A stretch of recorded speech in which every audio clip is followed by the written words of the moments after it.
ikaw ay pagpapalain ng Panginoon ngayong araw na to. Sige na, huwag na kayong mahiya sa inyong katabi. Amen? Sino po excited? Lagi po nating i-level up ang ating excitement kapag sa Diyos tayo makikipagtagpo. Diba? Ito po yung date natin kay Lord. Diba? Sabi po ng ating Diyos, the most blessed day is Sunday. Why? Kasi nagpapahinga ang Panginoon. Ibig sabihin, kapag nagpapahinga ang Panginoon at ikaw ang kasama, wala siyang ibang iniisip kundi ikaw. Tama ba? Meron ka na bang nakasamang tao?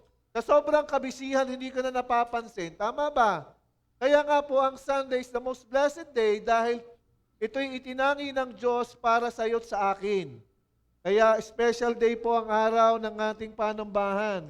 Kaya dapat pong mag-level up ang ating excitement sa Panginoon. Check mo nga ang katabi mo. O ngitian ka naman. O ngitian mo naman siya.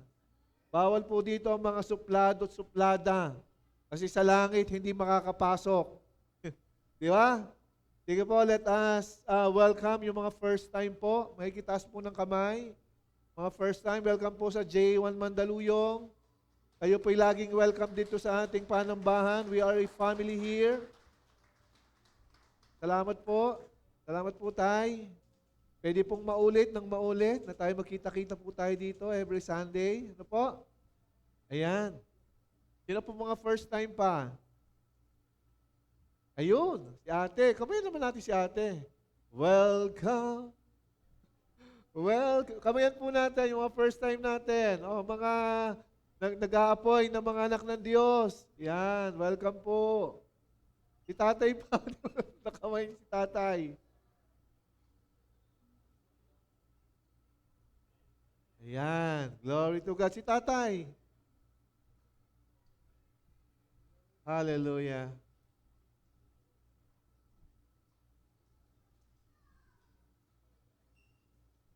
Yan nyo po, sa susunod na eleksyon, makakasama na po ang mga pangalan ng mga kamay sa inyo.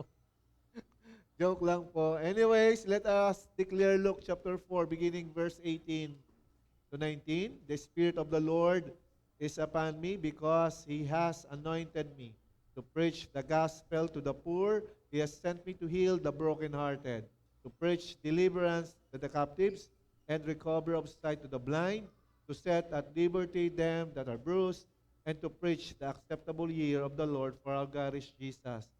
He is the Anointed One. Hallelujah.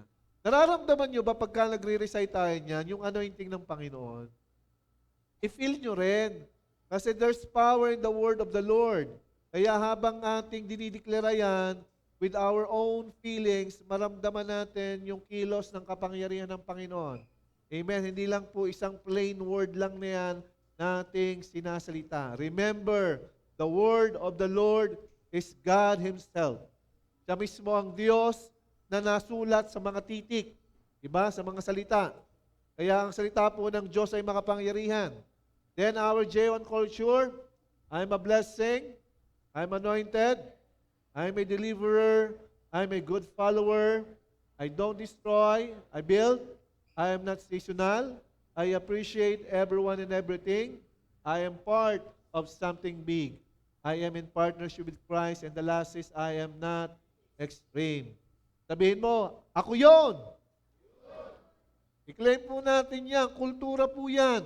Ang pinakamahirap pong mabasag sa isang nabubuhay na tao ay yung kulturang kinalakihan. At yung kultura na itinuturo ng Panginoon sa atin with His words, talagang dadaan ng process. Pero mas masarap dumaan sa process na magre-resulta ng tagumpay. Amen? Kaya ang katabi mo, mapagtagumpayan. Mukhang victorious. Diba yung mga ngiti pa lang, tagumpay na. Lahat po ba'y nakapag-breakfast? Wala po ditong umalis na hindi nakapag-breakfast kahit kape tinapay. Okay na. Sige po, let us open yung ating slide. Parang sa akin pala yun. Wait lang.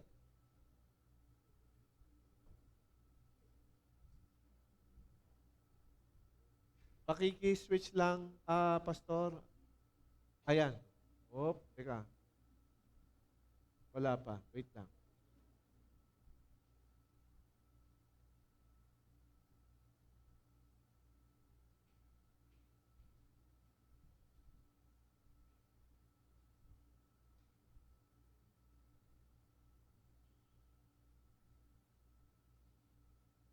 Yun. Thank you, Lord.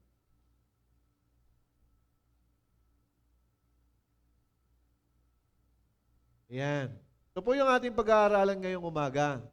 It's about appointed by the Holy Spirit. Kailan lang ba naging aware tayo about the Holy Spirit? Ang alam lang natin ay kaluluwa at konsensya. Kapag pinag-usapan ay konsensya, it's about anything about goodness. Diba? May makonsensya ka naman. Diba? Ngayon pong umaga, pag-uusapan po natin is about the Holy Spirit. Bakit po mahalagang mapag-aralan natin ang banal na Espiritu at yung salitang appointed? Di po ba sa buhay ng isang organization, there are series of selection na nangyayari and some of them ay napipili or nagkakaroon ng appointment na mapili. Kaya sabihin mo sa iyong sarili, ako yon. Napili ako ng Panginoon. O naniniwala ka naman na pinili ka ng Panginoon. Kaya kung bakit tayo ngayon magkakasama rito. Sige po, sandali tayo mag-pray. Heavenly Father, salamat muli sa umagang ito for entrusting once again ang buhay na nagmumula sa iyo na nararanasan namin.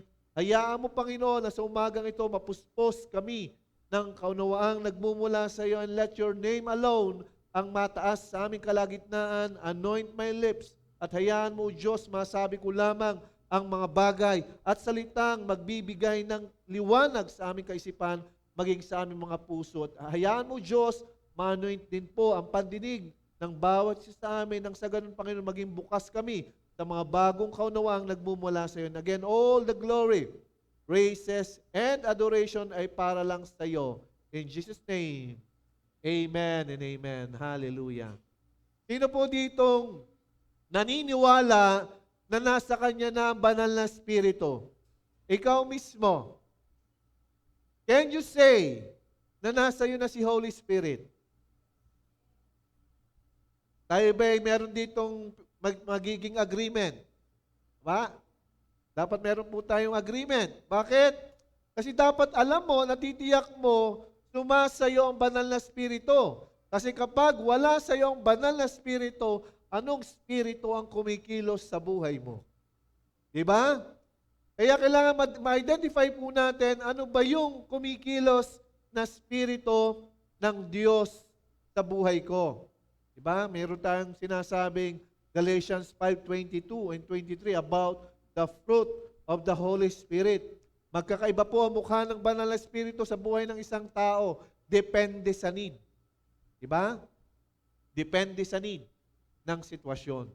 Kaya nga po, iba't iba ang fruits of the Holy Spirit kasi depende kung paano mo ito gagamitin at depende sa sitwasyon. Ba? Kaya ngayong umaga, kailangan pong maging bukas ang kaunawa nating lahat ng kahalagahan ng salitang appointed. Kapag alam mong appointed ka, iba ang kilos.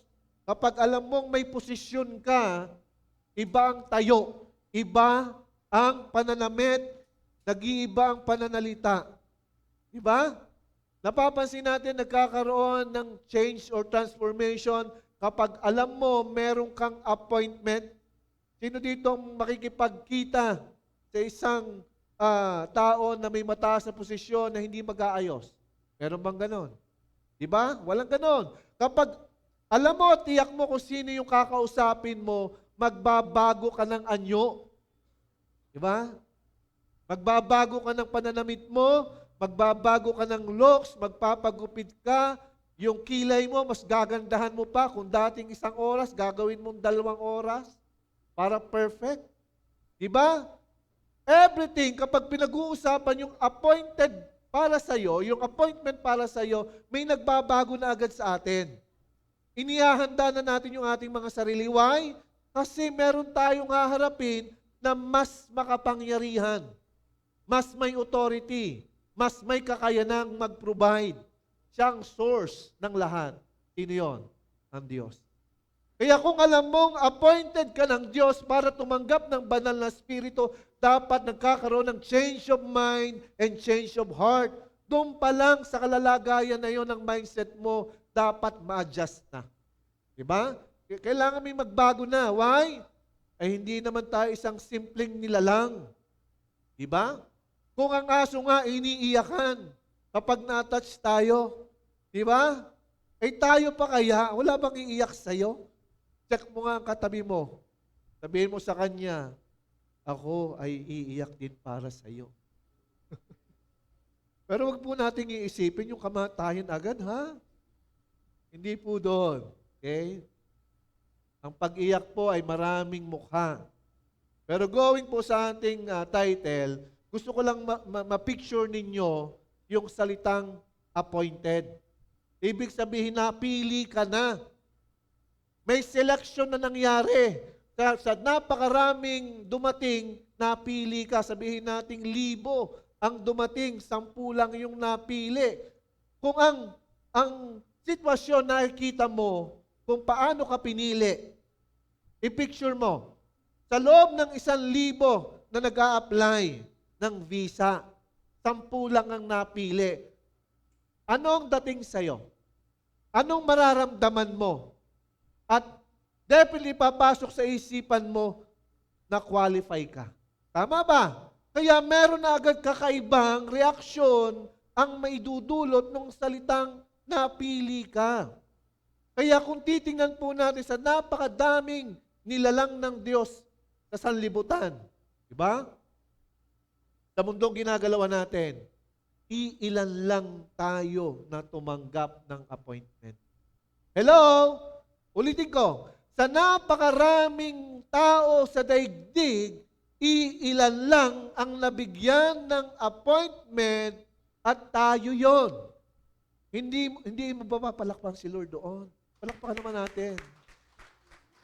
Napili tayo ng Diyos dahil marami ang nakarinig ng salita, ngunit hindi pinansin.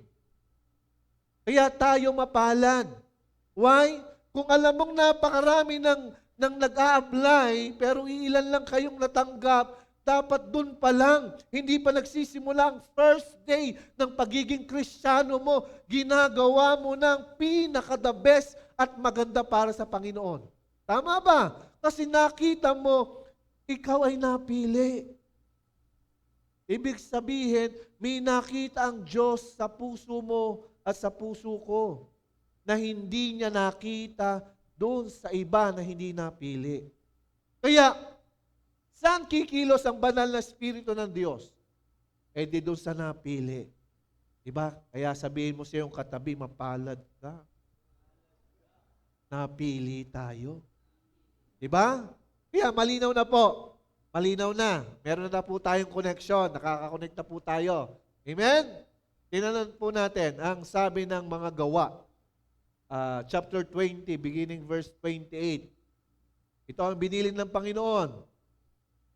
Ingatan ninyo ang inyong sarili at ang buong kawan, sapagkat itinalaga kayo ng banal na Espiritu na mga tagapangasiwa upang pangalagaan ninyo ang iglesia ng Diyos na tinubos niya ng kaniyang sariling dugo. Ano daw pong sabi? Ingatan daw ang ating sarili. Saan? Sa danger ng kasalanan. Dahil alam mo na tinubos ka ng dugong napakamahal, dugong banal, walang katulad, nag-iisang anak ng Diyos, dapat maingatan po talaga natin ang ating kaligtasan. Amen? Nilinaw po ng ating Diyos na meron tayong responsibility. Pag sinabing may responsibility ka, meron niyang katapat. Anong katapat ng salitang responsibility? Pananagutan. Tama ba? Kung may responsibility pala tayo, kasabay pala nito ang pananagutan ng responsibilidad natin bilang tumanggap ng salita at tumanggap ng banal na Espiritu. Kaya, ibinili ng ating Diyos, pakaingatan daw natin ang ating sarili na huwag magkasala. Sabihin mo sa iyong katabi, huwag ka magkakasala, ha? Tingnan mo katabi mo, huwag ka magkakasala, ha? Sagutin mo naman, Amen, ikaw din. Di ba? Yun lang naman ang kailangan nating bantayan, huwag tayong magkasala. Bakit? Kasi naparito ang Panginoong Hesus na buhay ng walang kasalanan. Ipinakita sa atin na may daan na tayo maliligtas through Him. Amen? At nilinaw ng ating Diyos, itinalaga tayo, yung sinabing appointed, itinalaga ng banal na Espiritu na maranasan po natin ang kilos ng kapangyarihan ng Diyos. Amen? Mararamdaman po natin ang presence ng Holy Spirit kapag meron na tayong naririnig sa ating subconscious mind. Ibig sabihin, meron tayong small voice na naririnig. Anak, namimiss na kita. Di ba? Alam niyo po ba, ang isang salita na namimiss ng maraming Kristiyano, ang Diyos madalas na nagsasalita sa ating mga diwa, anak, namimiss ko na ang pag-ibig mo sa akin. Lalo kung nung time na in love ka, di ba ang pag-ibig ng Diyos nagbabago? Depende yon sa pag-ibig na binibigay natin. Di ba? Mararanasan natin ang pag-ibig ng Diyos parang hindi na katulad ng dati. Ang tanungin po natin, ang pag-ibig ba natin ay nagbago din? Diba? Kailangan makita po natin na yung itinalaga na Holy Spirit may capacity mag-introduce ng pag-ibig na kulang sa atin. Na yun ang magpupuno po ng bagay na wala tayo. Sino po ditong mataas ang level ng pasensya? Ayan. Sino naman yung konti lang ang pasensya? Diba? Kagandang magsama ng ganyang tao. Diba? Ang isang kulang sa pasensya at yung isang nag-uumapaw. Diba? Yan ay nagkakaunawaan. Ang mahirap kapag parehas maiksi ang pasensya. Diba? Kaya kailangan po natin si Holy Spirit. Kailangan mapangalagaan. Why? Ang sinasabi pong iglesia ng Diyos ay tayo. Napakasarap pong ingatan natin ang ating mga sarili kasama rin ng tulad nating iniingatan din ang ating mga buhay. Doon tayo pinalalakas ng Diyos. Ito po'y lagi ko rin binabanggit at sinasabi as a word of encouragement, the only way that we can receive the level up at umaangat na buhay na pabuti ng pabuti at pabanal ng pabanal ay kapag kasama mo ang mga tulad mo na nahihirapan, may mga struggle, may mga battles, may mga silent battles na hindi mo masabi-sabi kanino man. Dahil meron kang pinagdadaan ng pagsubok, yan man ay kasalanan o ay bagay na naglalayo sa Panginoon, meron. Pero ibinili ng Diyos, do not neglect meeting one another. Bakit po kaya sinabi ng Diyos? For the anointing of God flow to those who join together to worship Him. Diba? Kaya may anointing po yung tayo nagsasama-sama. Diyan kumikilos at malayang kumikilos ang Panginoon. Kaya kapag bumaba ang presensya niya, mararamdaman mo ang kilos ng kanyang pagakap. Amen? Kaya malinaw na po, kailangan nating ingatan ang ating appointment. Meron po itong particular time frame sa buhay natin. At habang tinanggap natin ang Panginoon, dapat habang nabubuhay, taglay-taglay natin ang appointment na ito ng kilos ng banal na Espiritu. Agree na ba kayo? Agree na tayong lahat na tayo ay pag-aari ng Diyos. Ito po yung unang point natin. Appointed by the Holy Spirit, have a strong desire to see God. Ito po natanong ko sa sarili ko. Ang mga bulag, all their life, kung yan inborn, kadiliman ang nakikita nila all the days of their life. Diba? Meron po ba kayong kilala, kaibigan, kamag-anak na bulag? Ano po ang nasa kaisipan ng mga taong bulag? Ako po ay merong lola na malabo na ang mata. Hindi ko po siya tunay na lola, tiyahin lang, dahil matanda na, kinonsider ko na rin siya lola ko kasi hindi ko na inabutan po yung talagang biological na lola ko. Yung lola ko mismo sa mother side. Malabo na ang mata, just to see yung picture. Kumbaga, makita lang anong itsura, tinapa ang aking muka. Yung kanyang mga kamay, nilagay sa aking pisngi, sinukat ang ilong, sinukat ang mata, lahat sinukat. Sabi ng aking lola, tumawa. Parehas pala kita ang ilong. Di ba? Ako naman yung tuwang-tuwa din. At talagang ganun pala kapag ikaw ay walang nakikita, nagkakaroon ka pa rin ng desire na makita mo pa rin kahit ng senses ng kamay mo. Ano yung point, Pastor? Di ba hindi natin nakikita ang ating Diyos? Ang ating number one for us to receive the appointment of God for the Holy Spirit na magdwell or manahan or mag-rest sa ating buhay, may strong desire kang makita siya. Siyempre siya may-ari ng langit. Hindi ba nasanggi sa isipan nyo o sa puso ninyo na makikita ko rin si Lord, ang Creator?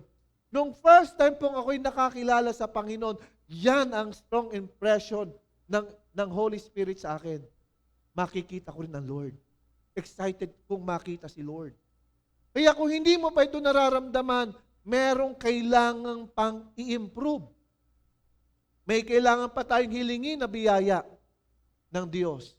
Kasi ang hirap sambahin ng isang Diyos na hindi naman natin nakikita. Diba? Kaya nga po, ang napakamababaw na paraan ng pagsamba, may imahe na tinitingnan. At ang binili ng Diyos, huwag niyo akong sambahin sa mga bagay na nakikita sa lupa, sa dagat, sa himpapawid, o sa ilalim ng lupa. Anything sinabi ng Diyos na nilikha, even yung wangis natin, tao mismo, hindi pwedeng magkaroon ng anumang imahe to look after para sambahin. Why? Hindi mo nananasahing makita ang Diyos kasi may nakikita ka ng Diyos sa mundong ginagalawan natin. Kaya, yung dapat strong desire, aabot sana hanggang langit, ay hanggang lupa na lang. Hindi na na-picture ano ba ang meron sa langit. Diba? Kaya nga, ito'y ipinagbawal ng Diyos. Nasa padalawang utos po ito. Kung babasahin niyo po ang aklat ng Exodus chapter 20, naka-specific po doon. Huwag kayong sasamba sa anumang Diyos-Diyosan, sa anumang wangis na nakikita sa lupa, sa dagat, sa himpapawid. Anything in the form na ginawa ng kamay ng tao, ito may ginawa sa kahoy o sa bato. Anything, nilinaw yun ng Diyos. Diba? Kaya I don't want to offend yung ang inyong faith po ay nandyan. Hindi po ako nagkukondemn. Wala pong condemnation dito. This is about the truth. Diba? Sabi ng Diyos, sambahin niyo ako sa Espiritu at katotohanan. Kaya apart from the truth, there is no presence of the Holy Spirit. Hindi mo mararanasan yung kapangyarihan ng Holy Spirit kapag wala kang strong desire to see the God who created the heaven and the earth na walang sino mang nakakita. Diba? Dahil nga ang glory po ng Diyos nagniningning. Kung mapipicture lang po natin ang kalingningan ng Diyos, hindi po talaga natin makikita ang kanyang mga mata dahil sa katindi ng kanyang kaningningan, ng kanyang glory. Diba? Sabi nga po ng ating salita sa book ng Revelation po, nilinaw na nagbibigay ng liwanag sa langit ay ang glory ng Diyos. Walang araw doon. It is the glory of God that gives light doon sa lugar na patutunguhan natin. Sino po ang excited na pumunta ng langit? Amen. Pastor, wag lang po mabilisan. I-enjoy ko muna ang buhay na meron, ang pangako ng Diyos. Amen? Pero my point is, kapag tinanong kang excited kang pumunta ng langit, yes, oo. Alam naman ng Diyos kung hanggang saan ang buhay meron tayo, kung saan hanggang tayo magiging kagamit-gamit sa Kanya. Kaya, don't worry. Mai-enjoy mo ang pangako niya dito sa daigdig na ginagalawan natin. Pero kapag tinanong kang excited kang pumunta ng langit, just say, yes, excited ako. Expression yan. Kaya wag ka mag-aalinlangan. Wait, teka muna, Lord, di pa ako ready. May mga ganun, di ba? Nagsasabing hindi pa ready. Alam ng Diyos, hindi pa ang lahat ready. Let your declaration maging ready. Ano yung point mo doon, Pastor? Kapag binanggit mo na ready na ang pananalita mo, everything will follow. Mangyayari yan. Diba? Kaya nga po si Pastora Tess, as I remember, ako po kasi nung time na nakakilala sa Panginoon, naglagay ako ng time frame. Lord, kailangan accomplish ko na ang lahat ng pinagagawa mo at the age of 25. At the age of 45. Okay, 45. Lord, ready na ako dapat by that time. Willing na akong pumunta dyan sa piling mo. Excited ko nang makita ang mukha mo. Yun po ang mindset ko noon. Nung time na ako ay nasa 20s pa lang. Going 30s. Gusto ko nang makarating ng langit. Eh, ang 45 pala, bata pa. Hello, sino po dito ang 45 above? Yan, di ba mga bata pa pala ito? Ang sabi ng iba, marami pang hindi nararanasan. Di ba? Kaya, have a strong desire to see God. Ito po'y kayo ang magbibigay ng buhay. Di ba? Eh kung hindi nga nauso ang mga picture at mga liham lang, sabihin natin 5 taon kayo nagsusulatan kapag hindi ka naman excited na makita siya. Di ba? Laging may excitement kapag gusto mo siyang makita ng personal. Sino dito mga nakaranas ng LDR situation? Hindi pa rin kontento kahit may video call. Tama ba? Tama? Why? Kasi iba yung mukhaan, iba yung nakaharap mo, iba yung nakita mo yung buka ng bibig, iba yung nakita mo yung ganda ng patas ng ipin. Pero po tayong ganyang kapatid. Nakita ang ganda ng patas ng ipin. Bay, sayang-saya, blessed na blessed. Kung itingin mo ang katabi mo, pakita mo maganda ang patas ng ipin mo. Diba? Ganon. Ang point ko po dito, yung sinasabing strong desire, ay ito'y nagbubunga ito sa buhay natin ng excitement. Dahil gusto mo siyang makasama eh. Hindi pwedeng video call lang, hindi pwedeng puro sulatan. Nung panahon po namin, liham yan. Di ba, Brother Mel? Wala pa naman ng mga video call, wala pa yung mga internet na yan. At nung mga panahon namin, kapag si Mrs., pagdating ng next port, nakatatlo ka ng port, 3 buwan, walang sulat. Yung mga kasamahan mo, tawanan ng tawanan, may mga sulat, binubuli ka. Uy, kawawa ka naman. Ano kayang ginagawa ni Mrs.? Wala man lang sulat sa'yo. Kaya ang gagawin namin, pakibasa naman, makikibasa na lang. Kaya yung excitement nandun sa kanyang kasamahang seaman. Diba? Yun po yung panahon namin. Anong point doon? Kapag meron kang strong desire, nagdi-develop ito ng excitement sa buhay natin. At si Holy Spirit doon pumupunta sa mga excited na siya'y makatagpo. Diba? Madali namang maramdaman ka ba excited yung tao para ikaw ay tagpuin. Diba? May oras, mas maaga pa yan. Diba? Nag-set kayo ng oras ng 4:00 ng hapon. 3 o'clock na doon na sa lugar. Dahil ikaw ay excited din, pumunta ka rin ng ganung kaaga. Then, madiscover, ba't ang aga mo? Di ba 4 o'clock pa lang? Ngingitian na kayo niyan. Di ba? May MU na agad. Di ba? Ganon ang excited, maaga. Nire-ready na agad ang sarili. Kaya, sa King of Kings and the Lord of Lords, wag po nating hayaan manakaw ng kaaway ang kagalakan na sa Diyos natin kinukuha. Amen? Wala pa yung verse natin. Ito po ang verse natin. Have a strong desire to see God in Jeremiah chapter 29, verse 13. Ito'y nilinaw ng Diyos. You will seek me and find me, and when you seek me with all your heart. Sino po dito nakapaglaro ng taguan? Nung bata. Tapos nung mga panahon na yon, nagtataguan kapag bilog ang buwan. Kaya kami, naranasan namin yan. Maghuhubad pa ng damit dahil nga madilim para hindi agad makita. Oh, tama ba? Oh, anong ginagawa nung taya para naman siya'y manalo? Hindi yang titigil hanggat walang nakikita o walang nahuhuli. Kasi mananatili siyang taya for the whole night. Diba? Kaya gusto ng Diyos, minsan wag po nating isipin na tayo nilalayuan o tinataguan ng Diyos. Hindi nagtatago ang Diyos. Why? Siya ang may-ari ng lahat. Sa lahat ng dako may Diyos.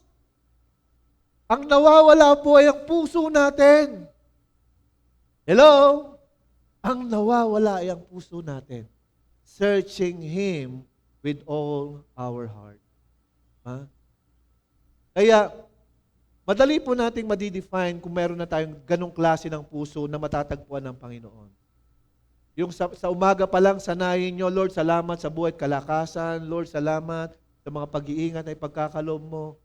Lagi nyo pag-pray sa mga may pamilya, ang inyong mga anak, lagi nyong dideklarahan yan. Kasi sa mundong ito,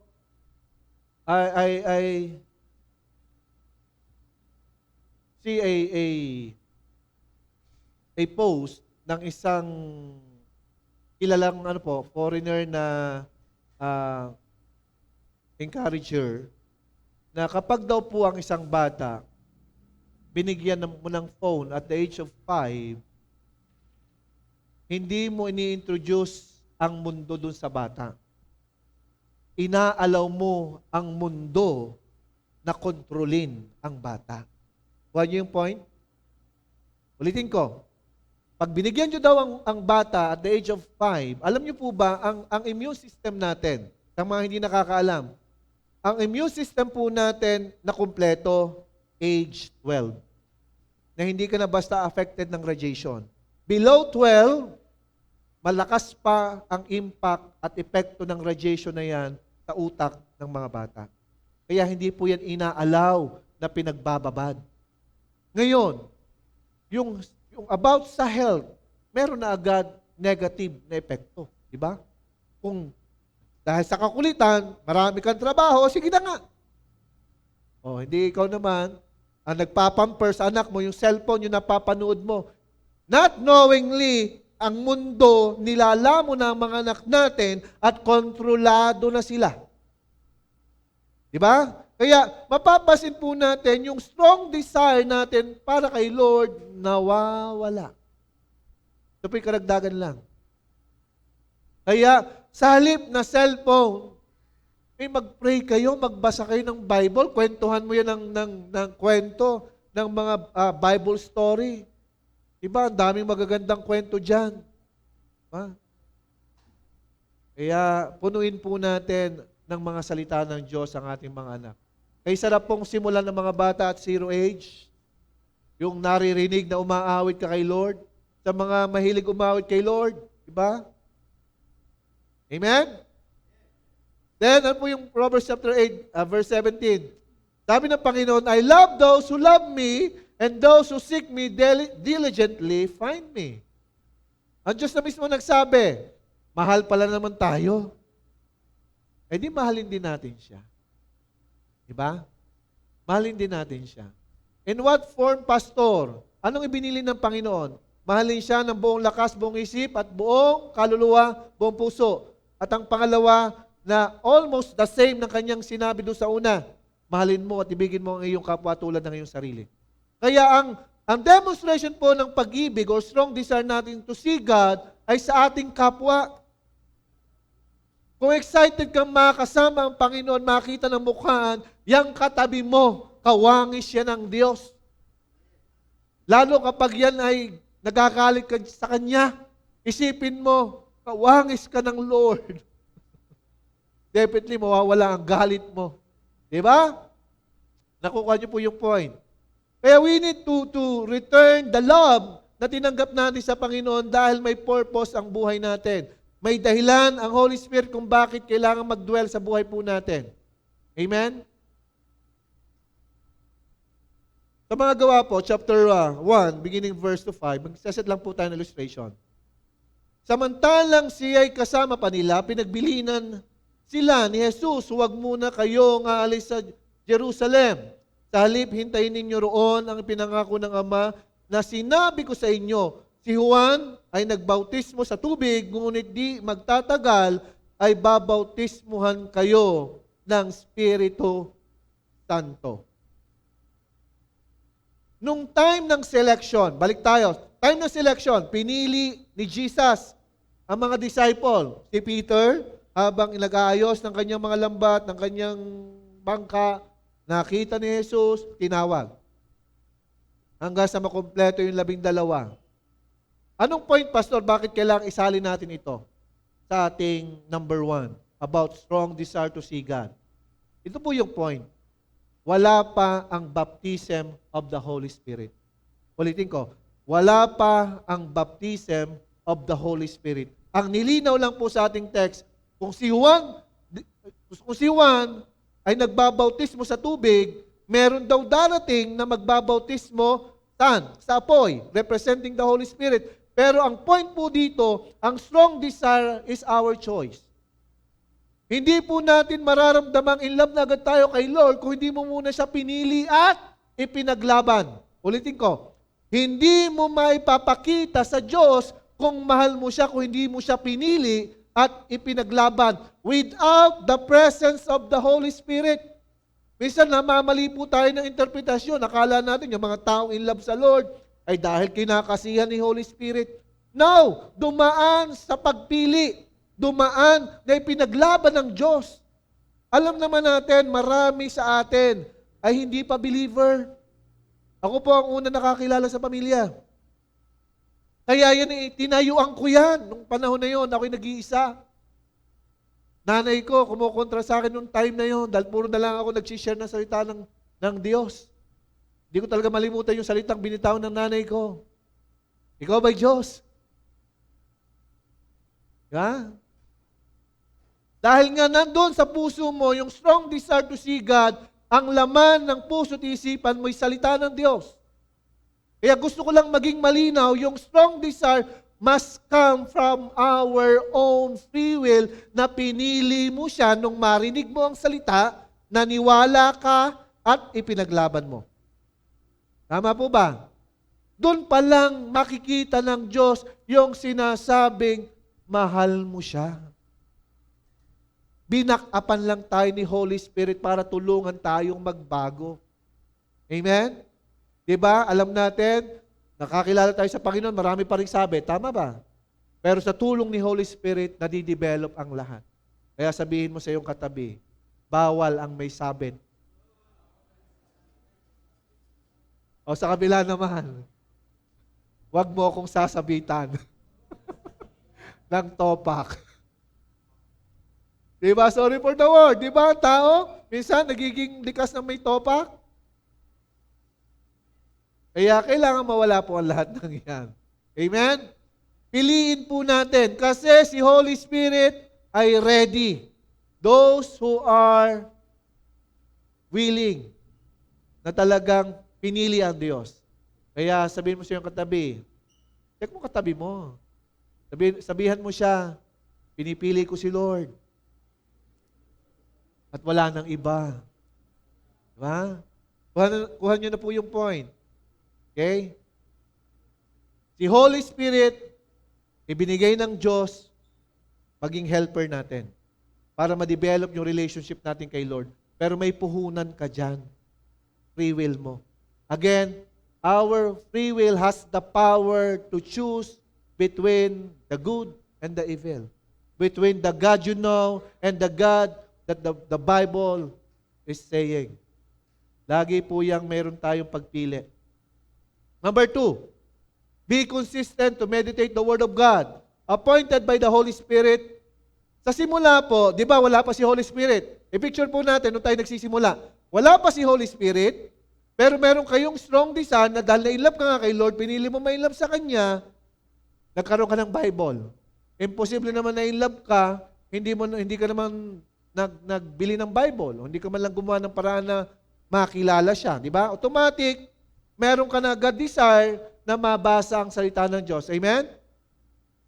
At kung wala mang Bible, sasali sa mga Bible study. Noong mga panahon po namin, Bible study, nowadays, life grouping, mentoring. Ha?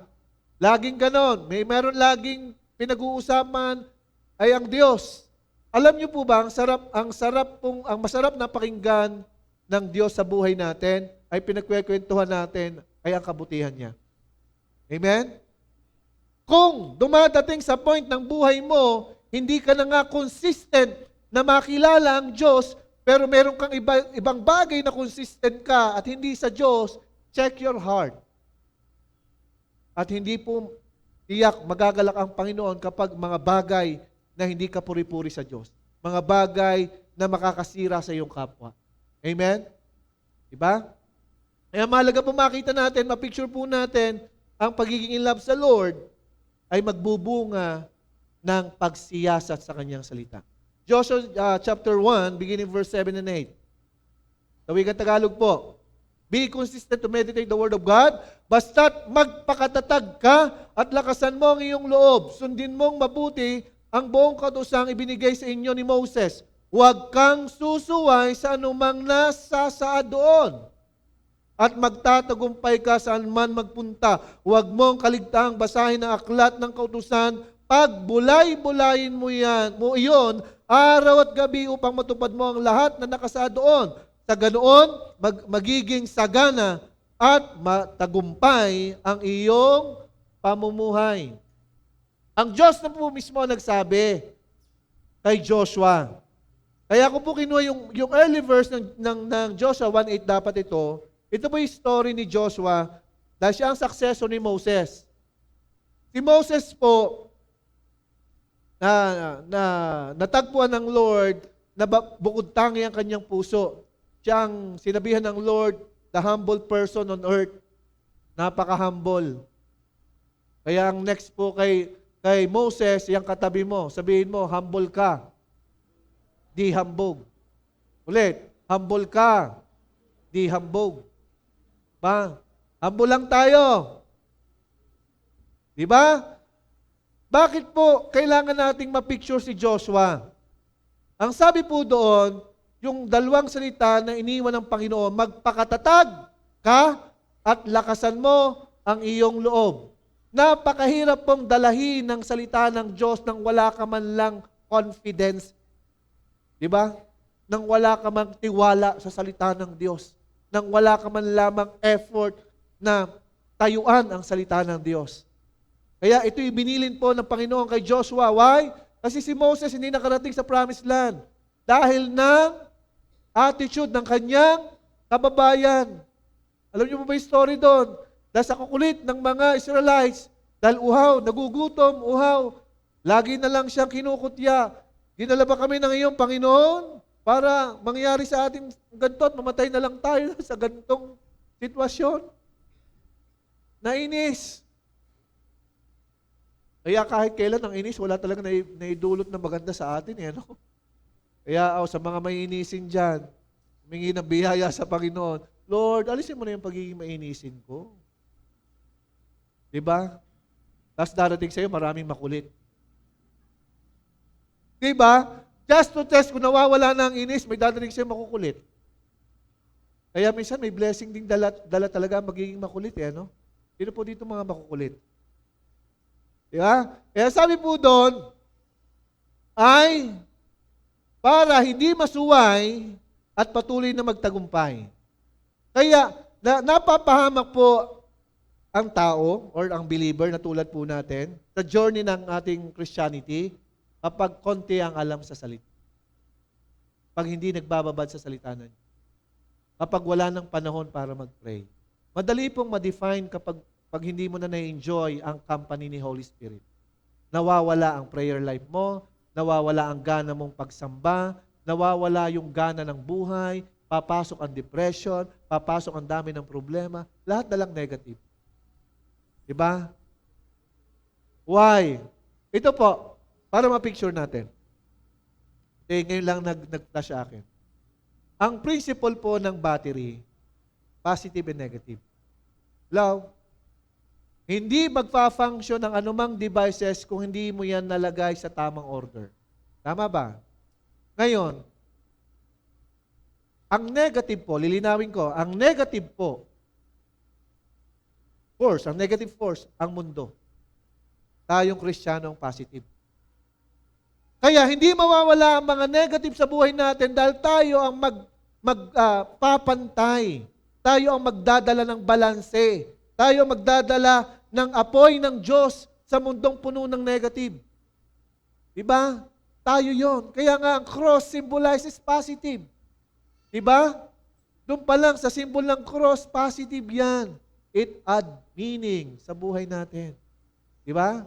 Kaya malinaw po na kailangan nating makita ang kasaganaan, ang tagumpay is only a result ng pagiging in love sa Diyos.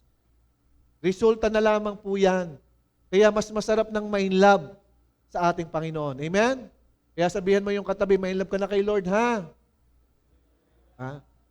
Kailangan merong kang pangakong pangahawakan. Sino po ditong nakaranas mapangakuan ng item or bagay ng partner or ng kaibigan, din na ibigay? Diba? Masarap ng feelings, diba? Natupad ang pangako. How much more kung lahat ng pangako ng Diyos iniipon mo sa buhay mo, sa puso mo. Dahil alam mong tapat ang nangako, mangyayari yan. Amen? Magaganap yan. Why? Dahil siya may-ari ng lahat. Hindi imposible na mangyayari ang lahat sa buhay natin. Amen? Kaya ready na ba tayo maging positive? Hindi na tayo magsasalita ng negative. Amen?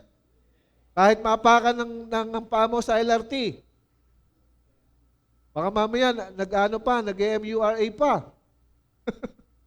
Diba? Alala ko yun sa mga changes sa transformation no? Kapag naging born again, pag daw nagulat, in Jesus' name. Diba? In Jesus' name. Praise the Lord. Eh dati, iba yung mga lumalabas sa bibig. Diba? Kaya mamaya, paglabas nyo, subukan nyo, apakan nyo yung katabi nyo. Pag hindi naging Jesus name yan. Joke lang po yun. Anyway, sige, let's proceed na po. Number 3, the last point. Appointed by the Holy Spirit, submit your will daily to God. Ito pa ang pinakamahirap at crucial na point ng buhay ng isang Kristiyano. Daily. Araw-araw. Kung alam natin po, ang principle po ng mundo ganito, pansinin po natin. Di ba ngayon, ang gamit ng sistema for you to record na ikaw ay pumasok ng trabaho, electronic na? Time in? Tama ba? Time in? Then, pagkatapos ng trabaho, time out. Tama ba? Panahon namin, time card. Sinusuksok. Pag nalimutan, wala kang bayad. Tama ba?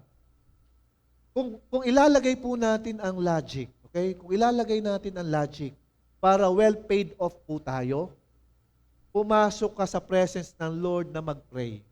Parang nagta-time in ka sa presence niya. Lord, araw pong ito, sanayin mo ako na bago ako umalis, kahit rush na, luluhod ka muna. Everything will start in a fraction of seconds. Anong point mo dun, Pastor? Simulan mo doon sa kahit konting oras. Iluhod mo bago ka umalis, lumuhod ka muna, mabilis ang prayer kasi yun lang ang kaya mo. Pero ugaliin mo yan araw, hahaba yan. Why? Kasi mag-a-adjust ang sistema mo. Why? Kasi si Holy Spirit nakikita nag-e-effort ka. Okay? The measurement na binibigay nating pagmamahal sa Panginoon, yun yung measurement na minumultiply sa atin. Diba? Diba, ang 1, i-times mo sa 1, anong resulta? 1 din. Tama ba? Kapag naging 2, maging 2. Pag naging 3, maging 3. Ngayon, kapag ang multiplier mo yan, Diyos, lumalaki yan. Kaya nga kung daily mong habit na mag-pray, magta-time in muna ako kay Lord, pray, luhod. Lord, may problema ako, inaway ako ng girlfriend ko. Nakain ka na sa presence dahil pinagkatiwala mo na yung small mong plano for the day. Lahat ng plano mo, nirender mo na kay Lord. Yun po yun. Ganun po yun. Nag-report ka. Nag-in Jesus name ka. Kaya mangyayari sa atin yung submission. Ang pinakamasarap po na buhay ay nagsasubmit. Why? Kasi submission po, ikaw ay under sa umbrella at pag-iingat ng Diyos. Amen? Nararanasan po natin yan. Sa daming danger po sa paligid, pero napakasarap kapag araw-araw kasama mo ang Diyos at pinili mo mag-submit sa Kanya. Amen? Kaya i-congratulate mo ang iyong sarili. Salamat, Lord. Salamat na tayo ay sinasamahan ng Diyos. Ang verse po natin sa mga awit chapter 40, beginning verse 8 to 10 po ito. Ang nais ko sundin ng iyong kalooban, aking itatago sa puso ang aral, ang pagliligtas mo yung aking ihayag. Saan man magtipon ng iyong mga anak, di ako titigil sa pagpapahayag. Pag sinabing hindi titigil, laman na ng iyong mga labi ang Diyos, ang kabutihan ng Diyos, ang kanyang salita. Ibig sabihin, laging may goodness na lumalabas sa ating mga bibig. Dahil ito na yung laman ng puso mo. Dahil nais mong sundin ang kalooban ng Diyos. And the more marami kang alam na salita ng Diyos, the more nagiging powerful and effective ang kilos ni Holy Spirit sa atin. Kaya kung bakit ang tukso hindi na nagtatagumpay sa atin. Anong tamang kilos natin sa tukso? Kung ang tukso ay nakaharap sa iyo, hindi mo siya lalabanan. Wala pong sinabi sa Biblia na yung lumabas sa tukso nagtagumpay. Sinakop ng tukso yung lumaban. Ang sabi, flee sa tukso. Pag lumalapit, flee, di palayo. Kung ang tukso nakaharap dito, dito ang direksyon mo para hindi ka matukso. Then palayo, pag nararamdaman mo, papalayo, hindi. Palapit yata. Patras. Diba? Dapat makita po natin, kapag nais mo masunod ang kalooban ng Diyos, daily, araw-araw, i-commit mo yung iyong agenda. Minsan, di na natin natatanong ang Lord. Minsan, alam niyo po, sa daily agenda po natin, ito po nangyayari. Nag-pray ka, nag-timing ka kay Lord. Nag-pray, nag-devotion. Lahat ng plano mo for the day, sinabit mo kay Lord.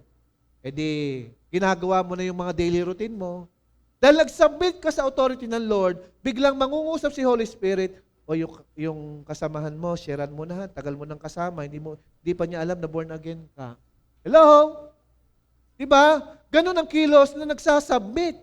Kasi nag-submit ka, ngayon, yung iyong mga isinabit na plano, kailangan akong alisin dito, ito dagdag ko.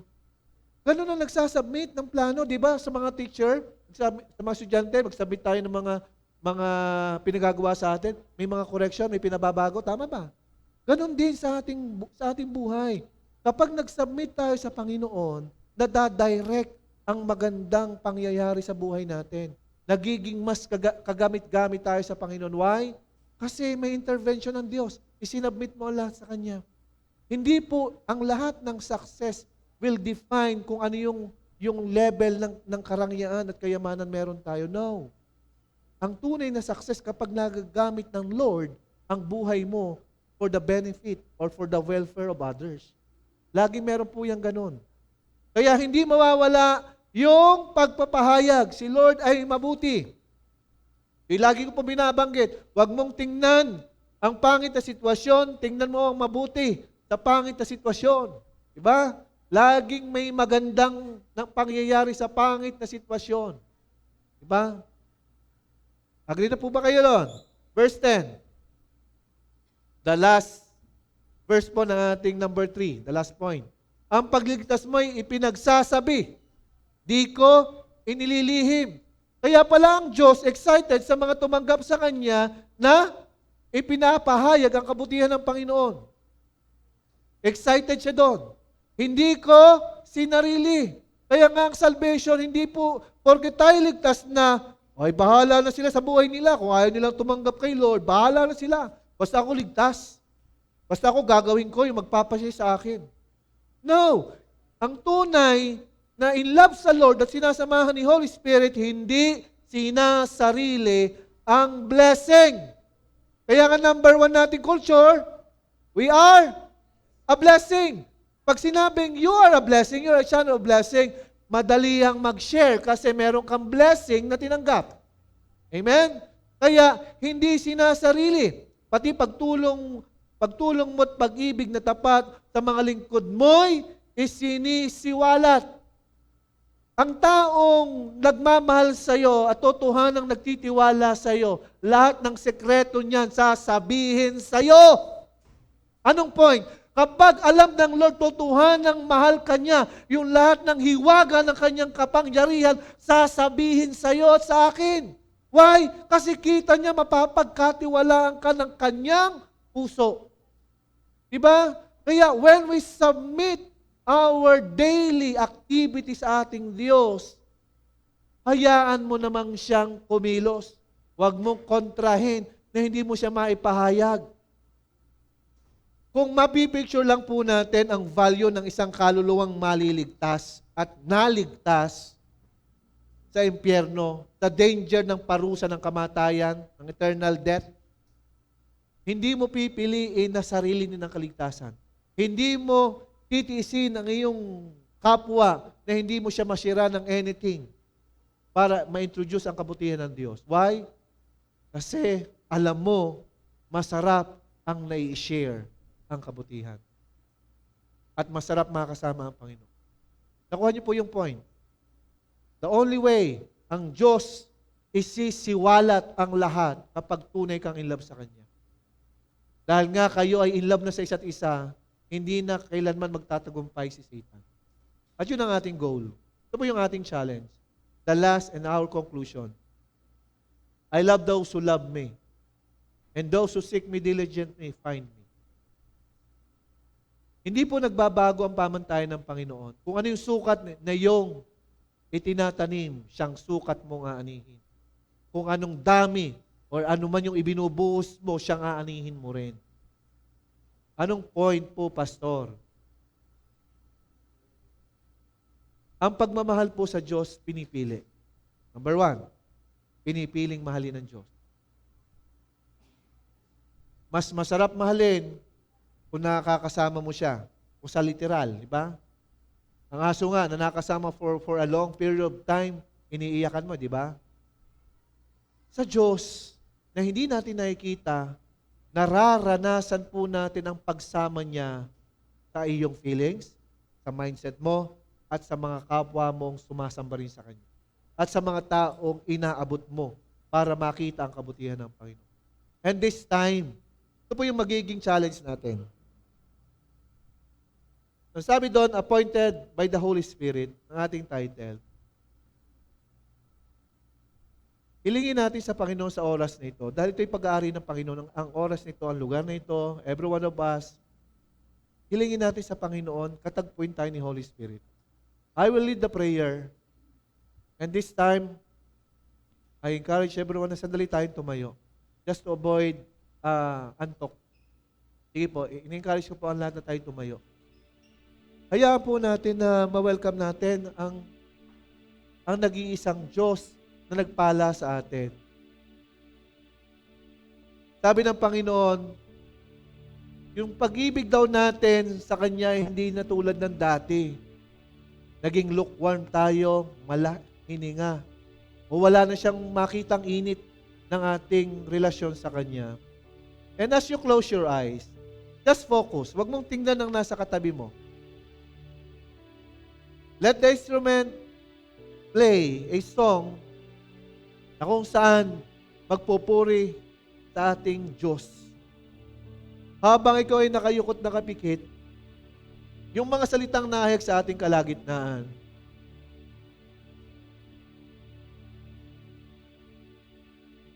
ito'y salita na siyang dumudurog sa mga matitigas na puso. In Book of Ezekiel, nilinaw ng Diyos, chapter 26. Nagkakaloob siya ng bagong puso. Kung sa tingin mo ang buhay mo, nagkulang ka ng panahon, oras at pagkakataong hanapin siya ng buong puso. This time, pwede mong ipakita together with your brethren na kaya mong hanapin siya ng totohanan sa buhay mo sa oras na ito. Just humble down. By the words that come out from your mind, sabihin ng iyong kaisipan, sabihin ng iyong diwa. Pwedeng sabihin na narinig mo mismo ng iyong mga tenga habang bumubukas ang iyong mga labi. Sabihin mo sa Panginoon, kailangan kita. Sige, people of God. Sabihin mo sa Kanya, kailangan kita. Panginoon, kailangan kita.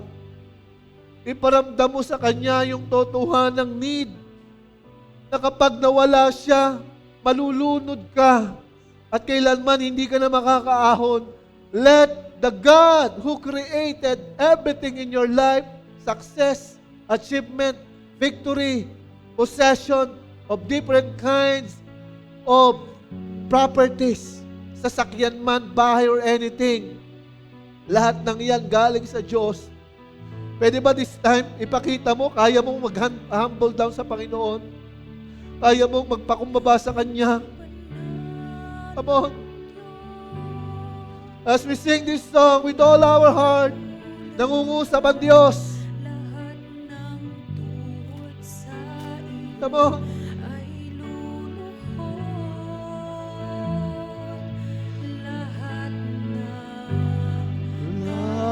Labing magsasabing ikaw lamang, Jesus, ang Panginoon. Come on, people of God. With all your heart. Diyos, walang katulad mo. Lahat ng tuhod sa iyo ay luluhod.